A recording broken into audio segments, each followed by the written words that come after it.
12 নম্বর জাতীয় সড়ককে যানজটমুক্ত করতে এবং দুর্ঘটনা এড়াতে এক বড়সড় যৌথ অভিযানে নামল কল্যাণী আরটিও ও রানাঘাট পুলিশ জেলার ট্রাফিক বিভাগ। এই বিশেষ অভিযানে জাতীয় সড়ক থেকে 5টি ব্যাটারি চালিত টোটো আটক করা হয়েছে।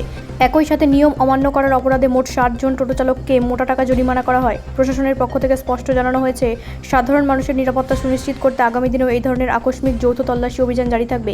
এই অভিযানের পর কল্যাণী অ্যাডিশনাল আরটিও সাধারণ মানুষ এবং টোটো চালকদের সচেতন করতে একাধিক গুরুত্বপূর্ণ সরকারি নিয়মাবলী ও নির্দেশিকা স্পষ্ট করে জানিয়েছেন।